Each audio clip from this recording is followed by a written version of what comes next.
ஆதியாகமம் 30ஆம் அதிகாரம்.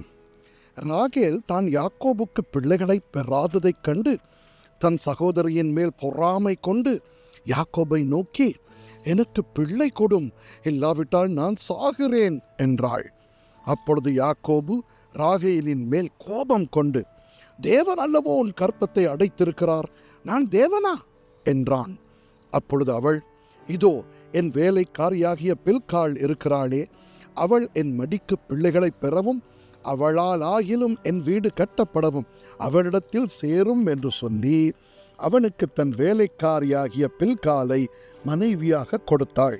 அப்படியே யாக்கோபு அவளை சேர்ந்தான். பில்காள் கர்ப்பவதியாகி யாக்கோபுக்கு ஒரு குமாரனை பெற்றாள். அப்பொழுது ராகேல், தேவன் என் வழக்கை தீர்த்து என் சத்தத்தையும் கேட்டு எனக்கு ஒரு குமாரனை கொடுத்தார் என்று சொல்லி அவனுக்கு தான் என்று பெயரிட்டாள். மறுபடியும் ராகேலின் வேலைக்காரியாகிய பில்காள் கர்ப்பவதியாகி யாக்கோபுக்கு 2ஆம் குமாரனை பெற்றாள். அப்பொழுது ராகேல், நான் மகா போராட்டமாய் என் சகோதரியோடே போராடி மேற்கொண்டேன் என்று சொல்லி அவனுக்கு நப்தலி என்று பெயரிட்டாள். லேயாள் தான் பிள்ளை பெறுகிறது நின்று போனதைக் கண்டு தன் வேலைக்காரியாகிய சில்பாளை அழைத்து அவளை யாக்கோபுக்கு மனைவியாக கொடுத்தாள். லேயாளின் வேலைக்காரியாகிய சில்பாள் யாக்கோபுக்கு ஒரு குமாரனை பெற்றாள். அப்பொழுது லேயாள், ஏராளமாகிறது என்று சொல்லி அவனுக்கு காத் என்று பெயரிட்டாள். பின்பு லேயாளின் வேலைக்காரியாகிய சில்பாள் யாக்கோபுக்கு 2ஆம் குமாரனை பெற்றாள். அப்பொழுது லேயாள், நான் பாக்கியவதி, ஸ்திரீகள் என்னை பாக்கியவதி என்பார்கள் என்று சொல்லி அவனுக்கு ஆசேர் என்று பெயரிட்டாள். கோதுமை அறுப்பு நாட்களிலே ரூபன் வயல்வெளியிலே போய் தூதாயிம் கனிகளை கண்டெடுத்து அவைகளை கொண்டு வந்து தன் தாயாகிய லேயாளிடத்தில் கொடுத்தான். அப்பொழுது ராகேல் லேயாளை நோக்கி, உன் குமாரனுடைய தூதாயும் கனியில் எனக்கு கொஞ்சம் தா என்றாள். அதற்கு அவள், நீ என் புருஷனை எடுத்து கொண்டது அற்ப காரியமா? என் குமாரனுடைய தூதாயும் கனிகளையும் எடுத்துக்கொள்ள வேண்டுமோ என்றாள். அதற்கு ராகேல், உன் குமாரனுடைய தூதாயும் கனிகளுக்கு ஈடாக இன்று இரவு அவர் உன்னோடே சயனிக்கட்டும் என்றாள். சாயங்காலத்தில் யாக்கோபு வெளியிலிருந்து வருகையில் லேயாள் புறப்பட்டு அவனுக்கு எதிர்கொண்டு போய், என் குமாரனுடைய தூதாயும் கனிகளால் உம்மை கொண்டேன், ஆகையால் நீர் என்னிடத்தில் வர வேண்டும் என்றாள். அவன் அன்று இரவு அவளோடே சயனித்தான். தேவன் லேயாளுக்கு செவி கொடுத்தார். அவள் கர்ப்பவதியாகி யாக்கோபுக்கு 5ஆம் குமாரனை பெற்றாள். அப்பொழுது லேயாள், நான் என் வேலைக்காரியை என் புருஷனுக்கு கொடுத்த பலனை தேவன் எனக்கு தந்தார் என்று சொல்லி அவனுக்கு இசக்கார் என்று பெயரிட்டாள். அப்புறம் லேயாள் கர்ப்பவதியாகி யாக்கோபுக்கு 6ஆம் குமாரனை பெற்றாள். அப்பொழுது லேயாள், தேவன் எனக்கு நல்ல ஈவை தந்தார், என் புருஷனுக்கு நான் 6 குமாரரை பெற்றபடியால் இப்பொழுது அவர் என்னுடனே வாசம் பண்ணுவார் என்று சொல்லி அவனுக்கு செபுலோன் என்று பெயரிட்டாள். பின்பு அவள் ஒரு குமாரத்தியையும் பெற்று அவளுக்கு தீனாள் என்று பெயரிட்டாள். தேவன் ராகேலை நினைத்தருளினார்.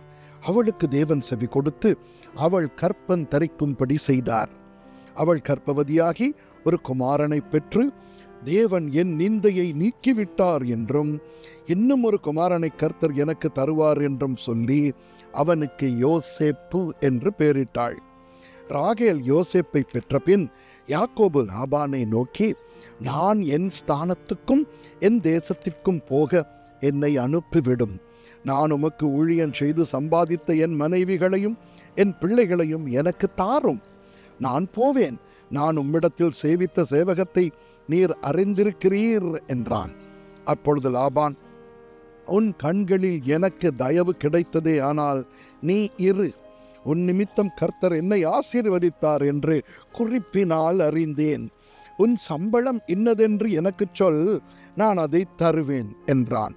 அதற்கு அவன், நான் உம்மை சேவித்த விதமும் உம்முடைய மந்தை என்னிடத்தில் இருந்த விதமும் அறிந்திருக்கிறீர்.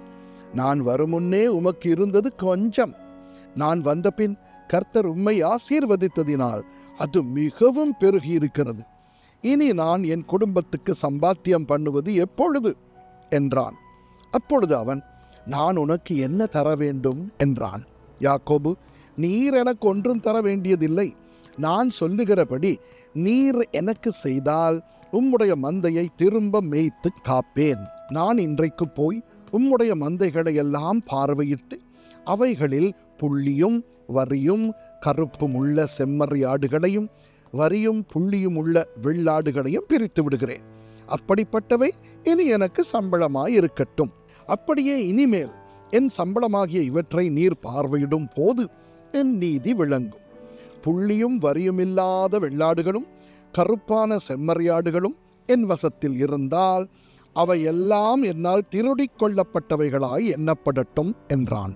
அதற்கு லாபான், நீ சொன்னபடியே ஆகட்டும் என்று சொல்லி அந்நாளிலே கலப்பு நிறமும் வரியுமுள்ள வெள்ளாட்டு கடாக்களையும் புள்ளியும் வரியுமுள்ள வெள்ளாடுகள் யாவையும் சற்று வெண்மையும் கருமையும் உள்ள செம்மறியாடுகள் யாவையும் பிரித்து தன் குமாரரிடத்தில் ஒப்புவித்து தனக்கும் யாக்கோபுக்கும் இடையிலே 3 நாள் பிரயாண தூரத்தில் இருக்கும்படி வைத்தான்.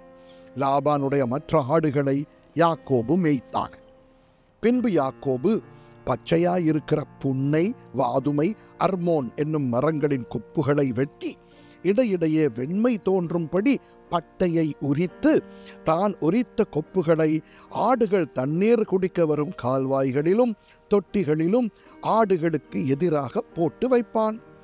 ஆடுகள் தண்ணீர் குடிக்க வரும்போது பொலிவதுண்டு.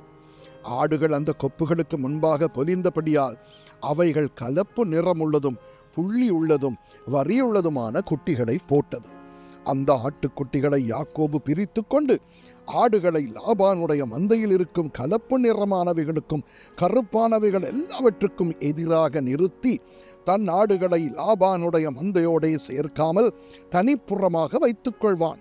பலத்த ஆடுகள் பொலியும் போது அந்த கொப்புகளுக்கு எதிரே பொலியும்படி யாக்கோபு அவைகளை அந்த ஆடுகளின் கண்களுக்கு முன்பாக கால்வாய்களிலே போட்டு வைப்பான். பலவீனமான ஆடுகள் பொலியும் போது அவைகளை போடாமல் இருப்பான். இதனால் பலவீனமானவைகள் லாபானையும் பலமுள்ளவைகள் யாக்கோபையும் சேர்ந்தன. இவ்விதமாய் அந்த புருஷன் மிகவும் விருத்தி அடைந்து திரளான ஆடுகளும் வேலைக்காரிகளும் வேலைக்காரரும் ஒட்டகங்களும் கழுதைகளும் உடையவனானான். ஆமேன்.